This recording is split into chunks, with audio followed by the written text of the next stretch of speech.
রাজ্জাকি ভাই, জামায়াত বলছে যে বিএনপি জাতির সঙ্গে দেয়া কথা রাখেনি, আর ফজলে হুদা বাবুল ভাই বললেন যে বিরোধী দল কথা রাখেনি। আসলে ফারাকটা কোথায়? মানে কে রাখলো কে রাখলো না?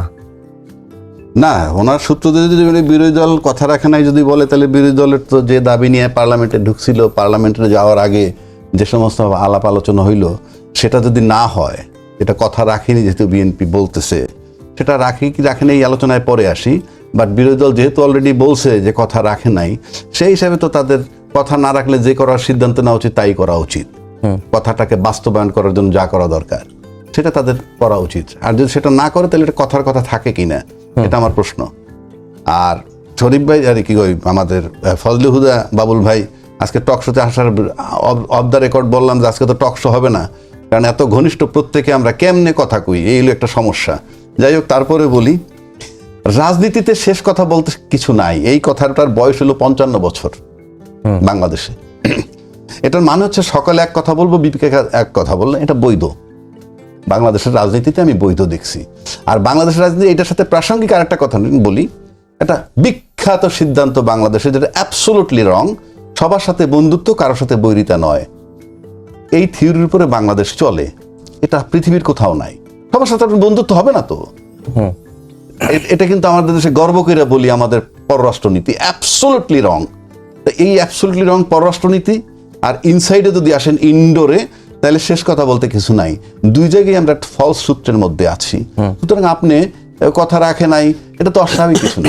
কেন বলছি কথাটা? এখন আসেন, কথা রাখছে কি রাখে নাই, এবং কথা রাখার পর উইথড্র করা যায় না, কারণ আপনার তো গ্রহণযোগ্যতা দরকার।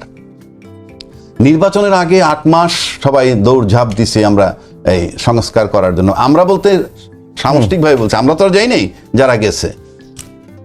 সেখানে কিন্তু ফাইনালি অনেক চড়াই উতরের পরে একটা সিদ্ধান্ত আসলো যে গণভোট। এই গণভোটের প্রস্তাবক কিন্তু হুদা ভাইয়েরা, যে এটা গণভোটে যাওক। তারপরে দ্বন্দ্বটা হইলো ইলেকশনের আগে গণভোট আলাদা না একই দিনে, সেটাও বিএনপির চয়েস ছিল, এবং একই দিনে। এবং এই নির্বাচনের পর 2টা ওত নেওয়ার কথা, কিন্তু 2টা ওত বিএনপি নেয় নাই। তাহলে ফ্রম ডে 1 আপনি কিন্তু মানসিক দূরত্ব তৈরি করে ফেললেন বিরোধী দলের সাথে। আপনি যতই বলেন মধুর সম্পর্ক, ডে 1 আপনি দূরত্ব তৈরি করেন। কেন? কোন কনফিডেন্সে? কারণ আপনি 2/3 মেজরিটি পাইছেন। কোনো কাজে লাগবে না বিরোধী দলের। বিরোধী দলের কোনো ভূমিকা নাই। এই ধরেন অর্থ বিল, ফর এক্সাম্পল, বাজেট ভালো মন্দটা আমি আলাপে যাচ্ছি না, ধরেন বাজেট ভালো হয় নাই, এই তর্ক বিতর্ক করলে কিছু হবে? ফাইনালি পাশ করার জন্য যে ভোটটা লাগে সেটা তাদের আছে। সে কারণে বলতেছি যে তাদের থাকা না থাকা পার্লামেন্টে কোনো প্রয়োজন নাই। এখন আমি আইনের ভিত্তিতে বলতেছি, এই যে কথা না রাখা, আপনি যখন আপনি ফ্যাক্টাম ভ্যালেটাটা টার্ম আছে লতে, সেটা হইলো এই, যা করা অনুচিত ছিল, মানে যা করা ছিল অনুচিত, যেটা করা যায় না, এমন কিছু যদি সবাই মিলে সিদ্ধান্ত নিয়ে নেয়, দ্যাট ইজ ল। আমরা 4 জন মিলে যদি এখন একটা সিদ্ধান্ত নেই এই মুহূর্তে টক শো করবো না, অথরিটি কি করবে সেটা পরের চ্যাপ্টার, কিন্তু এটা ল হয়ে যাবে, আমরা স্টপ করে দিলাম।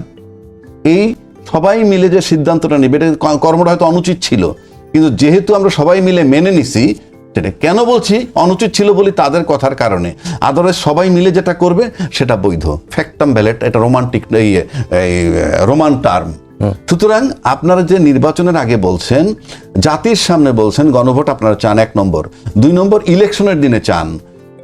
3 নম্বর, আমাদের আজকের প্রধানমন্ত্রী উনি নিজে বলছে ধানের শীষে যেভাবে আপনি ভোট দিবেন ঠিক একইভাবে গণভোটে হাতে ভোট দিবেন। এই কথা বলার পর এই দেশের জনগণ 70% ভোট দিয়ে দিছে গণভোটে।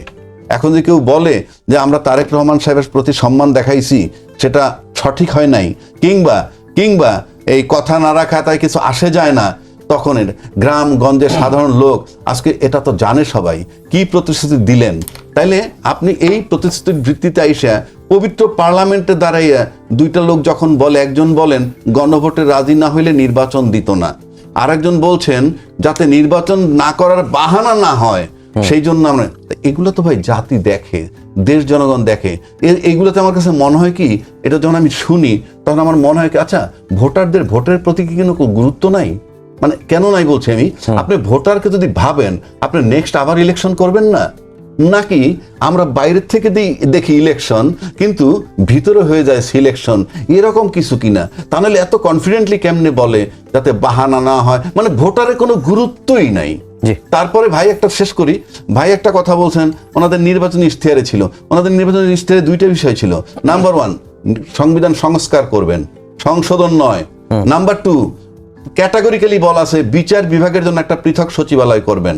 সেই পৃথক সচিবালয় সামহাউ যেভাবেই হয়ে গেল, সেটা যখন এই সরকারি দল এরা ক্ষমতায় আসার পর বিলুপ্ত করে তাদেরকে বিচার মন্ত্রণালয় অধীনস্থ করলো কর্মচারীদেরকে, তখন তো কথা রাখেননি সুস্পষ্টভাবে প্রমাণিত। 1, 2, কথা না রাখলে যেটা হয়, দেশবাসীর কাছে কি কথা দিয়েছিলেন, এর বাইরে কি কথা দিছিল আজকে কি তারা বলতে পারবেন? জনগণের কি কথা বইলা তারা ক্ষমতায় আসছেন, কি বলে সেটা বাস্তবায়ন হচ্ছে কিনা, ভাগটা তাদের উপরেই থাকুক। জি শরীফ ভাই, যেটি শরীফ ভাই বলছিলেন যে পার্লামেন্টে সরকারি দল এবং বিরোধী দলের কথাবার্তা, বডি ল্যাঙ্গুয়েজ, বিহেভিয়ার, এগুলো দেখে মনে হচ্ছে তার কাছে যেটা একটা পাতানো খেলা বা পাতানো বিরোধিতা করার জন্য, এটি একটি দিক। আর ফজলুদ্দা বাবুল ভাই জুলাই জাতীয় সনদের যে নোট শেষের দিকে যেটি আছে, যে কোনো রাজনৈতিক দল চাইলে তাদের ইস্তিহারে দিয়ে, কোথায় আছে এই নোটটা? জুলাই জাতীয় সনদে আছে, ব্যালটেও আছে, জুলাই জাতীয় সনদে আছে, আমি দেখেছি। আপনি পড়েন, হ্যাঁ বের করেন। তো তাহলে যেহেতু তারা যেটা তাদের নির্বাচনী ইশতেহারে দিয়েছিল সেই অনুযায়ী জনগণ তাদের ম্যান্ডেট দিচ্ছে, সেই অনুযায়ী তারা বাস্তবায়ন করবেই, এটা সেটাই বলছে চাচ্ছিলাম। আমি একটা কথা বলি, শরীফ ভাই যেটা বলছে সেটা কিন্তু আমি একটু আগে বইলে গেছি আমি, যে জনগণের ভোটটা আপনার কাছে গুরুত্বপূর্ণ কিনা। জনগণের ভোট যদি গুরুত্বপূর্ণ হয় তাহলে ভোটের আগে বলছিলাম কি, আর ভোটের পরে যদি সেগুলো না করি তাহলে তো মনে হয় জনগণের ভোট আমার কাছে গুরুত্বপূর্ণ না। জনগণের ভোটটা কি কোনো আনুষ্ঠানিকতা কিনা, যে বাইরে ভোট হচ্ছে ভিতরে কোনো মেকানিজম হচ্ছে কিনা। কেননা ইতিমধ্যে বহু কথা উঠছে, এই টকশোতে বহুজন এসে বলছে নাহিদ পাশ করে নাই, পাশ করানো হয়েছে, ডাক্তার শফিকুর রহমান পাশ করে নাই, পাশ করানো হয়েছে। তার মানে হচ্ছে এই পাশ করানো হচ্ছে মানে কি, তার মানে নির্বাচন ওই দুইটা লোকেরই যে আপনি দুইটা আসনে পাশ করায় থাকেন, এটা শুনছেন তো আপনি নানান টকশোতে। তাই দুইটা লোকের যদি পাশ করানো হয়ে থাকে তাহলে তো নির্বাচনটা বিতর্কের ঊর্ধ্বে নয়। এই দুইটা সিটে তাহলে নির্বাচন হয় নাই, তাহলে পার্লামেন্টই তো কমপ্লিট হয় না। দুইটা সিট যদি আপনি ওইভাবে কইরা থাকে তাহলে তো নির্বাচনী ফলাফলটা সঠিক না। কেন বলছি, যেমন ভাই বলল আমার বাবুল ভাই, বিএনপি সব দলকে সম্মান করে। অফকোর্স শরীফ ভাইয়ের সাথে এই কথাটা মিলে যায় যে হাঁটলে পরে হ্যাঁ সংসদ প্রাণবন্ত রাখতে হবে, অর্থাৎ সব দলকে সম্মান করে কিন্তু ভোটারকে সম্মান করে না। তাহলে ভোটার ইমমেটেরিয়াল, একদম ইমমেটেরিয়াল। আপনি ভোটারকে সম্মান করলে পার্লামেন্ট অটোমেটিক প্রাণবন্ত হয়ে যাবে। এইবার আসেন, আমি বিএনপির যেহেতু ভাই আছে এখানে, একটা সিম্পল প্রশ্ন করতে, আমার সব বাদ দিলাম, গণভোট, জুলাই অধ্যাদেশ, একের সব কিছু বাদ দেন, আমরা নির্বাচনটা কিভাবে করলাম? এই যে সাংসদরা পার্লামেন্টে বসে আছে, তারা নির্বাচনটা কিভাবে করলো? বাংলাদেশের যে সংবিধানের কথা বলে, সেই সংবিধানের নির্বাচনের একটা তারিখ দেওয়া আছে। আমাকে অনেকে, আমি বহু জায়গায় চ্যালেঞ্জ করে বলছি তারিখটা কিভাবে, আমি কি তারিখ দেওয়া আছে, সেই তারিখটা কি? তারিখটা হইলো যে সংসদ যেদিন ভেঙে যাবে তার থেকে 90 দিনের মধ্যে আপনি নির্বাচন করবেন। অর্থাৎ জানুয়ারি মাসের 1 তারিখ যদি সংসদ ভেঙে যায়, জানুয়ারি, ফেব্রুয়ারি, মার্চ, অর্থাৎ এপ্রিলের 1 তারিখের মধ্যে নির্বাচন করবেন, ওইটাই তারিখ। আমার সংসদ যখন ভেঙে গেল, সংবিধানের 123 অনুচ্ছেদ আপনি খুলে দেখেন, সেখানে বলা আছে 90 দিনের মধ্যে নির্বাচন। সেই 90 দিন পার হয়ে 18 মাস পরে আমি নির্বাচন করলাম। সংসদের কোথায় লেখা আছে যে 18 মাস পরে নির্বাচন করবেন? এইটা যে সঠিক না। প্রথম তো সব সাংসদ যারা, আমি শুধু সরকারকে বলছি না, বিরোধী দল সহ এই যে সাংসদ যারা আছেন ওখানে, এই সাংসদদের সংবিধান মোতাবেক বৈধতাটা কিভাবে, সেটা আমি প্রশ্ন রাখছি। ভাই এখানে আছেন, সংবিধান মোতাবেক তাদের বৈধতাটা কিভাবে? আমার সংবিধান মোতাবেক 8ই অগাস্ট যদি ধরি ওতনিস ইউনুস সাহেব, সেদিন থেকে যদি 90 দিন ধরি, তাহলে 6 বা 7ই নভেম্বর 2024-এর মধ্যে নির্বাচন হওয়ার কথা। আপনি 26-এর ফেব্রুয়ারিতে নির্বাচন করলেন কোন সংবিধান মোতাবেক? এবং এইটার বৈধতা নিতে হইলে আপনাকে ওই প্রশ্নে আমি আর যাচ্ছি না যে গণভোটের এবং জুলাই সনদ বাস্তবায়ন করে, তার আগে প্রশ্নটা রাখলাম, আপনাদের বৈধতাটা কি? মানে আপনাদের মানে বিএনপির না, শুধু পুরা 300 সাংসদের 106। 106 তো ইউনূস সরকার বসলেন। হ্যাঁ, 106 তো ইউনূস ইউনূস সরকার যদি বৈধ হয় তাহলে ইউনূস সরকার যে নির্বাচনটা দিয়েছে সেটাও তো বৈধ হওয়ার। তাইলে বলতে হবে যে সংবিধান মোতাবেক না, ইউনূস সংবিধান মোতাবেক। সেটা তো তখন তো আমরা দেখেছি যে যেটা আপনি ইউনূস সাহেব যদি ডেট দিয়ে থাকেন, ইউনূস সাহেব মানে নির্বাচন কমিশন ডেট দিছে, সেটা তো ইউনূস সাহেব তাহলে তো বলতে হবে যে অন্তর্বর্তীকালীন সরকারের যে অন্তর্বর্তীকালীন সংবিধান ছিল সেই মোতাবেক নির্বাচন। কিন্তু আপনি তো ওই সংবিধানে যান, তাহলে কিভাবে? আপনি মিলাইতে হবে তো। এই মিলানো না হওয়া পর্যন্ত আমি আজকে বলে রাখলাম, আমি 8 মাস ধরে বলতেছি, এটা কিন্তু সামনে আরো জটিলতর রূপ ধারণ করবে, সামনে সময় আসতেছে। সেটা নিয়ে তো হাইকোর্টে চ্যালেঞ্জ হয়েছিল। হাইকোর্টের চ্যালেঞ্জ কিছু হবে না। এটা শুনেন, সংসদে হাইকোর্ট দিয়ে কি করবেন? হাইকোর্ট কি সংবিধানের ঊর্ধ্বে? না, এটা এই আপনি যে প্রশ্নটা তুললেন, এই প্রশ্নটারই সুরাহা করার জন্য হাইকোর্টে রিট হয়েছিল। কোনটা? এই যে নির্বাচন নিয়ে, নির্বাচন তফসিল নিয়ে, তফসিল নিয়ে, তারপর হচ্ছে শপথ নিয়ে, ইউনূস সরকারের এগুলো নিয়ে কিন্তু রিট হয়েছে। সে ইউনূস সাহেবের শপথ, আমি তো তা বলছি না। ইউনূস সাহেব যে নির্বাচনটা দিলেন, যেই নির্বাচন ওনারা পার্লামেন্টে, আপনি সেটা কিসের আলোকে, কোন সংবিধান মোতাবেক করছেন, সেই প্রশ্নটা আমি রাখছি। জি, আপনার কাছে কি তাই মনে হয় শরীফ ভাই যে এটা নিয়ে আসলে আমার কাছে যথার্থ মনে হয় না। এই কারণে পার্লামেন্ট 5 বছরের জন্য 5 বছর অপেক্ষা করতে হবে, নট দ্যাট। আপনার মনে আছে এরশাদ যে নির্বাচনটা করেছিল 86-তে, আবার 88-তে এবং 90-এ তার যে পতনের পর নির্বাচনটা হয়েছিল 91-তে। তার মানে হচ্ছে যে 5 বছর পূর্ণ না হলে নির্বাচন হবে না। আমি কিন্তু বলি নাই 5 বছর পূর্ণ হতে হবে, ঠিক আছে, একবারও বলি নাই। 5 বছরের কথা আমি বলিনি। সংসদের মেয়াদ শেষ হয়ে যাওয়ার পর আরেকটা সংসদ নির্বাচন হবে, তারা 3 মাসের মধ্যে। কিন্তু এখানে তো সংসদের মেয়াদ শেষ হয়নি। কোথায়? এই যে কোন সংসদে বলেন? আগের সরকারের সংসদ মেয়াদ শেষ হয়নি? কেমনে? সংসদ ভেঙে দিছে না? ভেঙে দিছে, কিন্তু 5 বছর তো পূর্ণ হয়নি। 5 বছর ভেঙে দিয়ে সংসদ ভেঙেই গেল, সে 5 বছর পূর্ণ করবে কোথেকে? কিন্তু সংবিধানে কি বলছে? যে সংবিধানে 123 অনুচ্ছেদ, আমি তো ক্যাটাগরিক্যালি বলছি, সংবিধানে 123 অনুচ্ছেদে বলছে সংসদ ভেঙে যাওয়ার পর পরবর্তী 90 দিনের মধ্যে নির্বাচন হতে হবে। সংবিধানের 123 অনুচ্ছেদ আবারও বলছে। আপনার যে প্রেক্ষাপটটা তৈরি হয়েছে, এই ধরনের একটা পরিস্থিতি তৈরি হবে, এটি তো আমাদের সেটা জানার মতো আসতে হবে না নির্বাচনটা কিভাবে। কিন্তু রাজনৈতিক দলগুলো দীর্ঘ আলোচনা করেই তো সিদ্ধান্ত নেয়। রাজ্জাকি ভাই বলেন, আপনি যেটুকু বললেন সংবিধানের কথা, তাহলে আপনি আসেন যে এই যে 5ই আগস্টের বিপ্লবের মধ্যে যে কাজগুলো করা হয়েছে এগুলা কি আইনসম্মত? সেটা আমি বলছি, আইনসম্মত। আমি আপনাকে বলছি আইনসম্মত নয় তো, আমি বলতেছি শুনে, তাদেরকে এই যে দায়মুক্তি দেয়া হলো, রাইট, দায়মুক্তি এখনো হয় না, আমি সেটাই বলতেছি। সংসদে দায়মুক্তি দেয়া হয়েছে। আমি বলছি আপনার 5 আগস্টের পর যখন আমরা একটা জুলাই ঘোষণাপত্র করছিলাম, খেয়াল আছে? সেই জুলাই ঘোষণাপত্রে এই সরকার মানে ইউনূস সরকারকে অন্তর্বর্তীকালীন সরকার হিসেবে স্বীকৃতি দেওয়া হয়েছে। আচ্ছা, আমরা বারবার বলছিলাম যে ওইটাকে সংশোধন করেন, ওখানে লেখেন এই ইউনূস সরকারের মেয়াদ, উনি একটা অন্তর্বর্তীকালীন সরকার, এবং ওনার মেয়াদ হবে জুন 2026 পর্যন্ত, এবং এর ভিতরে উনি একটা নির্বাচন দিয়ে যাবেন। এটা আমরা বারবার বলেছি। সেই ঘোষণাপত্রটা যদি করতেন, আজকে আপনার এই ত্রুটিটা, আমি এখনো বলে রাখলাম তো, চ্যালেঞ্জ করেন, কিন্তু লং রানে it will come into effect. আমি আমার যে পার্টটা আমি সেটি নিয়ে কথা বলতে চাই। আমি একটু অন্য আলোচনাগুলোকে প্রায়োরিটি দিতে চাই। আমাদের এখানকার পরিবর্তনের পরে যে অর্থনৈতিক সেক্টরগুলো, আমি মনে করি এটি হচ্ছে ইম্পর্টেন্ট। এটা কতগুলো বাস্তবায়িত হচ্ছে।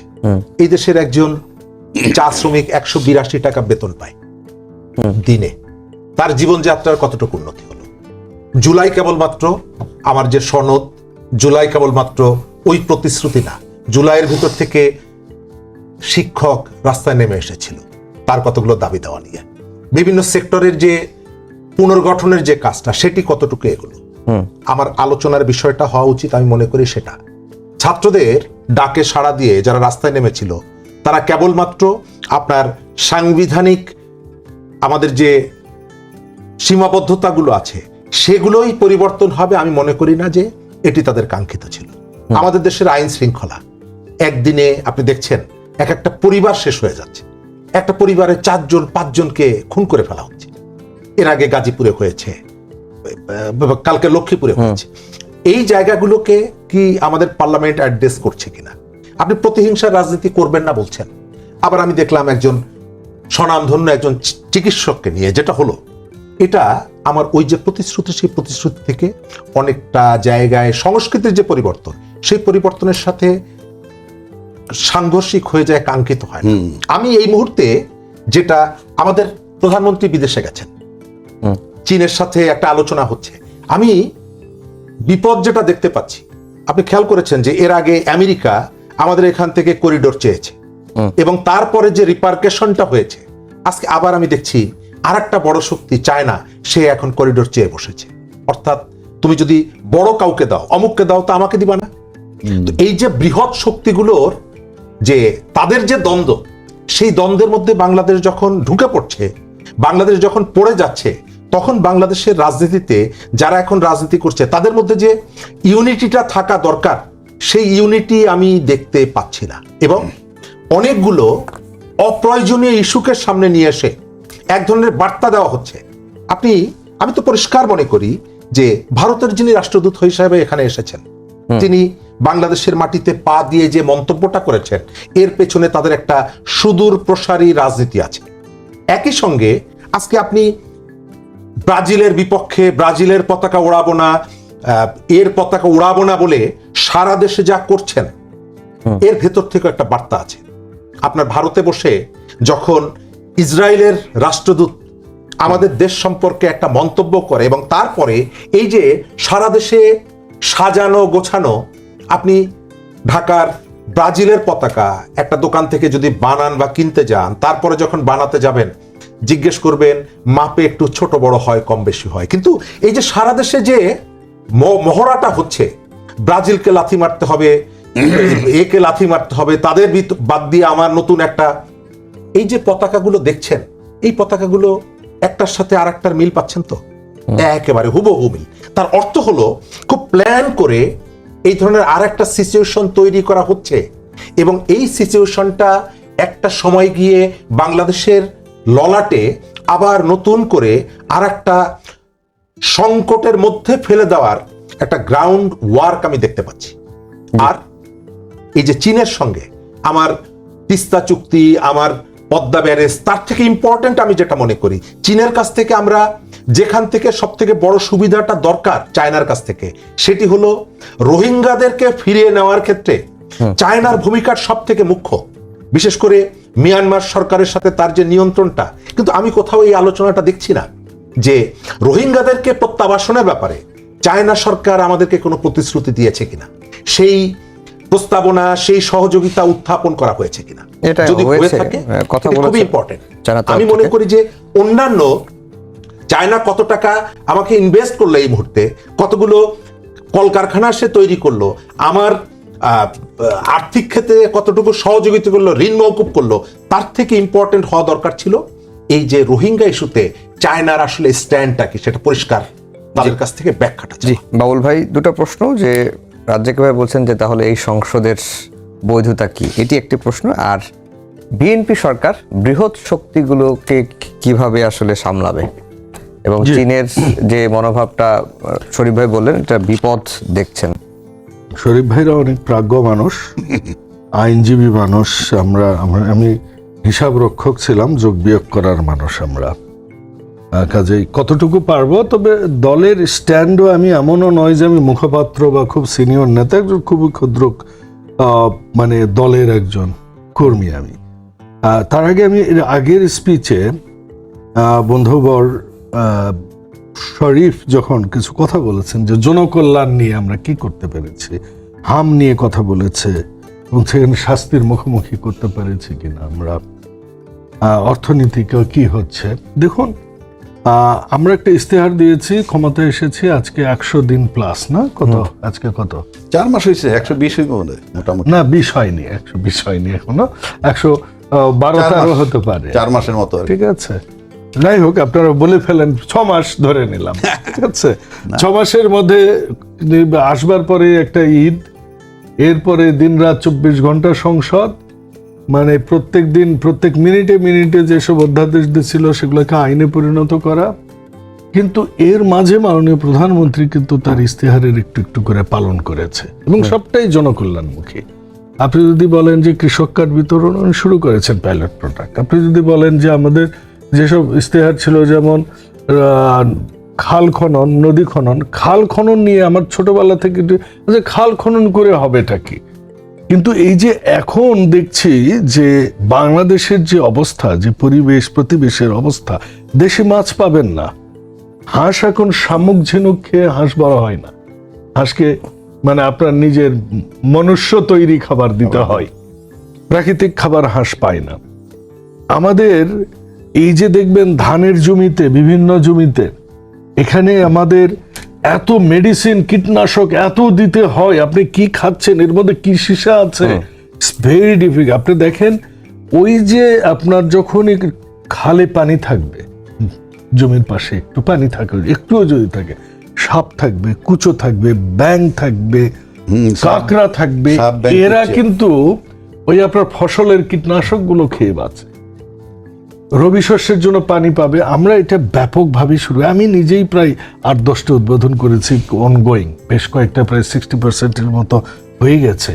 এত সুন্দর লাগছে। আপনি জিকে প্রকল্প আপনি যদি কোনোদিন দেখে থাকেন, এটা কোন জায়গায় নিয়ে গেছে, এই কাজ শুরু হয়ে গেছে। আমরা ইমামদের প্রত্যেকটা উপজেলায় একটা করে মসজিদের, আমরা 496-92টা মসজিদের ইমাম, মুয়াজ্জিম, খতিবকে আমরা পাইলট প্রজেক্ট হিসেবে অলরেডি আমাদের দেওয়া শুরু করেছি। মসজিদে, মন্দিরে আমরা অনুদান দেওয়া শুরু করেছি। গ্রামীণ কাঁচা রাস্তাগুলার এক রাস্তার 6 বার করে বিল তুলে নিয়ে গেছে আগের সরকার, তো রাস্তার উন্নয়ন হয়নি, কাজ হয়নি, আমরা সেগুলো শুরু করেছি। এবং আমাদের মনিটর মাননীয় প্রধানমন্ত্রী এমন ভাবে করছে যে একটা চেক অ্যান্ড ব্যালেন্স শুরু করে দিয়েছে আমাদের প্রশাসনের সাথে। আমাদের এমন পরিস্থিতিতে আপনি যদি তারপরে যদি দায়ী করেন যে জনকল্যাণের কোনো কাজ শুরু করেনি, আমি কিন্তু দায়ী করছি না, শিক্ষার ক্ষেত্রে ভাই এই সময়ের মধ্যে এর চেয়ে বেটার করেছে আমার বুদ্ধি হওয়ার পর আমি দেখিনি। শরীফ ভাই কিন্তু এটা বলে নাই, শরীফ ভাই বলছে এটা নিয়ে আলোচনাটা হবে। কিন্তু জুন চলে আসছে, আপনার বাজেটও করতে হবে, কিন্তু সবই কিন্তু ফোকাস হচ্ছে। আমি আমার বুদ্ধি হওয়ার পর থেকে আমি ইম্পার্শিয়ালিও যদি বলি, আমি বলছি যে এইরকম কাজের অ্যাক্টিভিটিজ আমি এর আগে দেখি। ভুলে যান যে প্রশ্নের উত্তরগুলো বলি আমি একটু। ভোটারকে আমরা সম্মান করছি না, তাহলে কাকে সম্মান করছি ভাই? ভোটার কি আমরা করছি? বৈধতা অবৈধতা সবকিছু 106 এর মধ্যে আছে, প্রেসিডেন্ট আপহোল্ড করেছে, এগুলো আপনি সব জানেন। খামাখা তর্কের খাতিরে আপনার তর্ক করছেন ভাই, এটাতে খামাখা যে আমি সময় নষ্ট করব না। আমাদের টকশোগুলো এখন ওই পড়ালেখা করা লোকেরা দেখে না, সেটা আমাদের টকশোগুলা দেখবে চায়ের দোকানদাররা, কৃষকেরা, ওরাই দেখে, ওরাই মজা পায় এখন দেখে। কারণ এই কাজে ওই আপনার সাংবিধানিক আলোচনায় আমি যাচ্ছি না। উনি যেটা বলছেন চা শ্রমিক বেতন পায়, আরে ভাই আমি তো পার ডে 500 টাকা করে দিতে চাই, আমার গ্রামে লোক পাচ্ছি না, আমার 1010 লোক দেন, প্রত্যেক দিনে আমি 300 টাকা না 500 টাকা করেই দিব। এই শ্রমিক আমার খুব দরকার, আমি একটু গরু পালবো, ভেড়া পালবো, ছাগল পালবো, কিছু করে খাইতে চাচ্ছি, তো আমাকে সাপ্লাই দিবেন। আমি জানি না কেন জানো এই চা শ্রমিক কিন্তু এবার অ্যাড্রেস করেছেন মাননীয় প্রধানমন্ত্রী, অ্যাড্রেস করেছেন, উনি গিয়েছেন সেখানে এবং এটার ব্যবস্থা হবে। কিন্তু আমি দীর্ঘদিন থেকে শুনি 180 টাকা পার ডে, কেন যে আমার এটার রিজন আমি খুঁজে পাই না। আপনি পাবেন কাজের বউ, তো আপনি পাবেন না রে ভাই। 3 বেলা থাকতে দেবো, খাইতে দেবো, কাপড় চোপড় দেবো, দেন না একটা কাজের বউ, মাসে 15,000 টাকা দেবো, পাবেন না। এইটা হচ্ছে কথার কথা। আইন শৃঙ্খলার কথা বলেছেন, আমি স্বীকার করি, এবং এগুলো অধিকাংশ ক্ষেত্রেই মাদক, জুয়া এবং পারিবারিক অসন্তোষ, বোনের জমি না দেয়া, উনি আইনজীবী মানুষ, উনি জানেন এগুলো আমাদের সমাজের নৈতিকতাটা নষ্ট হয়ে গেছে গত 17 বছরে। এবং এখানে যখনই জবাবদিহিতার আমরা মনে করছি টপ লেভেল হচ্ছে ডেমোক্রেটিক ট্রায়াল অ্যান্ড এরর বেসিসে আমাদের দেশে যদি 10 থেকে 15টা আগামী নির্বাচনটা হয়, গণতন্ত্রের মধ্যে যদি 10টা থাকে, আমি মনে করি সেটা আমরা একটা সুফল পাবো। এটা আমার ব্যক্তিগত অভিনয়। আচ্ছা, মাননীয় প্রধানমন্ত্রী চায়না গেছেন, এই যে করিডোর চেয়েছেন, বললেন দ্বন্দ্বের মধ্যে বিডি পড়ে যাচ্ছে। আপনার সংখ্যাকে আমি অবশ্যই রেসপেক্ট করি, সম্মান জানাই, এবং আপনার কনসার্নকে আমাদের এটা হাতে নিতে হবে, কাউন্টে নিতে হবে। কিন্তু দেখুন, আপনি কি সারা পৃথিবী যখন ঝড় ওঠে, এখন উট পাখির মতো আমরা যদি বালিতে ঠোঁট মুখে গুজে পড়ে থাকি, তো ওই ঝড়ে কিন্তু আমি রক্ষা পাবো না। এখন এই বিশ্বপল্লীর যুগে এই জন্যই আমরা রাজনৈতিক অর্থনীতি এবং অর্থনৈতিক কূটনীতিতে আমরা চলে গেছি। এই জন্যই বলছি সবার আগে বাংলাদেশ। আমার যখন যাকে যে জন্য প্রয়োজন আমি তাকে সাথে নেব। এমন না যে আমেরিকার ওই ইয়েটাকে আমি একদম ইগনোর করতে পারবো না। যতটুকু সম্ভব দেশের প্রয়োজনে, যে দেশের স্বার্থে আমরা যদি এটাকে অনেকটা মানে ওই যেরকম মুজিব ইন্দিরা চুক্তির মতো আমরা একটু মানে ফুললি রেসপেক্ট না করে ইনডাইরেক্টলি এটাকে যদি আমরা অ্যাভয়েড করে চলতে পারি, চায়নার সাথে কিছু নিতে গেলে কিছু দিতে তো হবেই। এবং কি দিতে হবে, দেশের স্বার্থ বিএনপি বিক্রি করবে এটা আপনি নিশ্চিত থাকেন, এটা কোনোদিনও হবে না। বিএনপি দেশের স্বাধীনতার অতন্ত্র প্রহরী এবং বিএনপি সেভাবেই কাজ করবে। যে বিএনপিকে রাষ্ট্রীয়ভাবে চায়না যেভাবে রেসপেক্ট করেছে, রাজনৈতিকভাবে চায়নার সাথে কিন্তু সমঝোতা হয়েছে। শুধু সরকার টু সরকার না, দুই রাজনৈতিক দলের মধ্যেও সমঝোতা হয়েছে। আপনি যেটা পতাকার কথা বলছেন, that is very concern and notable point here. এটা আমার বাসার আশপাশেও আমি দেখলাম আজকে। এইটা যে কোত্থেকে আসলো, এই সংস্কৃতি, এই কালচার, কি উদ্দেশ্যে, কোনটা? এবং বলেছেন যে একটা নির্দিষ্ট একটা গোষ্ঠীর পতাকার মাপের সাথে ম্যাচিং আছে, ক্যারিওগ্রাফি ওই রকমই। এই জিনিসগুলা নিয়ে আমাদের কনসার্ন হওয়া উচিত বলে আমি মনে করি। আজকে মসজিদ থেকে আমি বার হচ্ছিলাম, আমি যেখানে থাকি, দেখলাম 50 নম্বর ওয়ার্ড জামাতে ইসলামীর একটা ব্যানার ঝোলানো মসজিদ। আমাদের ধর্মটাকে বিক্রি করতে করতে, আর এখানে অবশ্যই আপনি সঠিকভাবেই বলেছেন যে বাংলাদেশকে এই দিকে যত নিয়ে যেতে পারবে ইসরায়েল এবং ভারত, কারণ ভারত এখন ধর্মের ব্যবসায়ী, তাদের সাথে মনের মিলও আছে। এবং আপনি জানেন এক সময় বলেছিলেন যে আমাদের ভারতের সাথে বন্ধুত্ব করবো। লাস্ট একটা কথা বলবো, চীনের সাথে তিস্তা ব্যারেজ নিয়ে আমি কথা বলতে চাই। আর রোহিঙ্গা প্রত্যাবর্তন, আপনি এটা উত্তর দিয়েই দিয়েছেন। রোহিঙ্গা প্রত্যাবর্তন আমাদের একটা অন্যতম এজেন্ডা, এবং এটা মালয়েশিয়াতেও আলোচনা হয়েছে, শুধু চায়নাতে না। সেটা হচ্ছে যে তিস্তা আমরা করব, এটা বিএনপির একটা এজেন্ডা। এবং পদ্মা আমাদের করতে হবে এই কারণেই যে আমরা বৃষ্টির পানি, এবং ওখানে প্রায় 24টা নদী, 16টা জেলার প্রায় ছোট বড় মিলে প্রায় 60টা নদীতে পানি প্রবাহ আনতে গেলে পদ্মাটা করতে হবে আমাদের। এবং যে কারণে আমরা খাল খননের দিকে যাচ্ছি, ওইটাই আমাদের এই পদ্মা ব্যারেজের লক্ষ্য, যে পানির প্রবাহ এবং পরিবেশ প্রতিবেশ এবং কৃষি। সে কারণেই আমাদের এটা দরকার। রাজ্জাক ভাই, এই যেটা শরীফ ভাই প্রশ্নটা তুললেন যে বৃহৎ শক্তিগুলো, যুক্তরাষ্ট্র, ভারত, এদিকে চীন, রাশিয়া, বা এই বৃহৎ শক্তিগুলোকে বিএনপি সরকার কিভাবে সামলাবে বা সামলানো উচিত? না, শরীফ ভাই তো কথাটা যথার্থ বলছেন। আপনি যদি ওইভাবে চিন্তা করেন যে চায়না বলেন, আমেরিকা বলেন, ভারত বলেন, তারা প্রত্যেকে কিন্তু বলে সবার আগে চায়না, সবার আগে আমেরিকা, সবার আগে ভারত, সবার আগে বাংলাদেশ। এখন এই সবার আগে যখন বলে, তারপর যখন তাদের চোখ এখানে জিও পলিটিক্সের কারণে, এখানে তো কেউ প্রেম করতে আসেনি। আমেরিকার অ্যাম্বাসেডার বোধহয় সম্প্রতি বলছিল, আমেরিকার সাথে যদি কেউ বাজি ধরে, মানে খেলা নিয়ে, তাতে তাদের ক্ষতিগ্রস্ত হওয়ার কিছু নাই। তার মানেটা হচ্ছে যে আমেরিকার যদি তুমি প্রেফার করো, আমেরিকার কাছে যদি বেরো, তোমার ঝুঁকি কম। এটা হলো বার্তা। এই যে যেহেতু এই ফ্ল্যাগ কথাটা উঠছে, আবার চায়না বলছে যে আমেরিকা যদি সুযোগ পায় আমাকে দিবা না কেন। তার মানে হচ্ছে আমি এমন একটা জায়গায় আসি, আমি যত কথাই বলি না কেন, আমার ওই জায়গাটায় যেতে হবে। আমার দরকার জাতীয় ঐক্য। একমাত্র জাতীয় ঐক্য যদি আপনার হয়, তখনই আপনি মেরুদণ্ড সোজা করে দাঁড়াতে পারবেন। জাতীয় ঐক্য বলতে এই যে সবার আগে বাংলাদেশ, তার আগে দেখতে হবে পার্লামেন্টে 300 লোকই আপনার, বা 50 জন সংরক্ষিত, এই 350 লোকই আপনার। পার্লামেন্টের বাইরে দেশের জনগণ আপনার। ওই স্বার্থে কি? দেশের স্বার্থে। এই টোনটা যদি আপনি দিতে পারেন, অনলি দেন আপনি। এখন চায়না বলছে আমার কোলে ওঠো, আমেরিকা বলছে আমার কোলে ওঠো, ভারত বলছে আমার কোলে ওঠো, কিন্তু আমি সে জায়গায় যাব কেন? আমি এমন জায়গায় থাকবো যে আমাকে কোলে নিতে চাইবে। আমি উঠবো কি উঠবো না, যেটা বাবুল ভাই বললেন যে ঠিক আছে আমি উঠবো কি উঠবো, ওই যে মেরুদণ্ডটা, সেই মেরুদণ্ডটাকে করতে হইলে আমার যে ঐক্য দরকার, সেই ঐক্য আমাদের ভিতরে এখন পর্যন্ত নাই, আমি নিশ্চিত। কেন নাই বলছি, যে পার্লামেন্টে ফ্রম ডে ওয়ান যে সমস্ত কারণে আমার মানসিক দূরত্ব তৈরি হয়েছে সেগুলো আপনি কিভাবে করবেন। তো এখন যদি আপনি মেরুদণ্ড সোজা করতে চান এবং ওদের সাথে বার্গেনিং করতে চান, তাইলে আপনার জাতীয় ঐক্য ম্যান্ডেটরি। আপনি দেখেন, আমি এখানে বসে চ্যালেঞ্জ করে বলছি, আমেরিকা, চায়না, ভারত, তার দেশে যত গন্ডগোল থাকুক প্রত্যেকে তার দেশের ব্যাপারে ঐক্যমত্যে আমরা এক, কিন্তু বাংলাদেশকে আপনি এক করতে পারবেন না। না পারাটার ব্যর্থতা কার? ড্রাইভিং সিটে যে বসে আছে। জি, আমরা শেষের দিকে চলে এসেছি। শরীফ ভাই একটু সময় দিবেন? 1.5 মিনিট, 1.5 মিনিট থেকে 2 মিনিট পাবেন। এখানে কেউ প্রেম করতে আসে না। আমাদের প্রথমত রাইট, আমাদের এখানে আলোচনাগুলো আসলে একটু সমাজের মধ্যে মানুষের ভাবনার জগতে যেন একটু স্পর্শ করে, এটি আমরা চাই।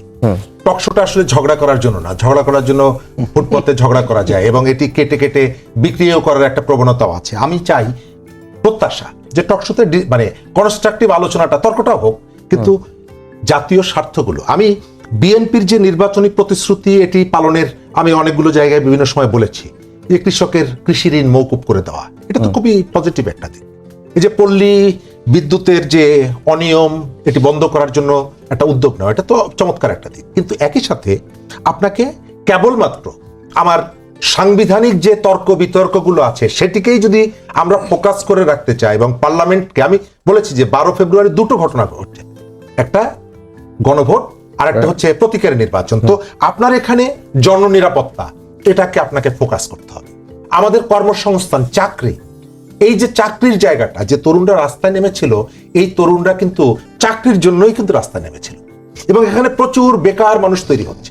আজকে দেখলাম পাবনাতে এসএসসি সমমানের একটা চাকরিতে 18-19 জন লোক, দেখেছেন মনে হয়? দেখেছি। তো তার অর্থ হলো যে আমাদের সমাজের মধ্যে চাকরির ইস্যুটা, কর্মসংস্থানের ইস্যুটা কতটা প্রায়োরিটি পাওয়া উচিত, ইম্পর্টেন্ট। কিন্তু আপনি কি পার্লামেন্টে চাকরি নিয়ে কোনো আলোচনা শুনেছেন এই 3 মাসে? না। আমরা চাই জনবান্ধব এবং জনগুরুত্বপূর্ণ যে ইস্যুগুলো আছে, জীবন ঘনিষ্ঠ ইস্যুগুলো, এই ইস্যুগুলো যেন পার্লামেন্টে আলোচনা হয়। বাউল ভাই 30 সেকেন্ড আছে, বলবেন কিছু? হ্যাঁ, ঠিকই বলেছেন। আমাদের অবশ্যই জাতীয় ঐক্য, জাতীয় স্বার্থে সবার একমত হওয়া উচিত। দল মত সব নির্বিশেষে। হাসিনা যখন ভারতে গেল, বিজেপি আর কংগ্রেস, বামপন্থী সবাই এক, হ্যাঁ, ওরে রাখা যাবে।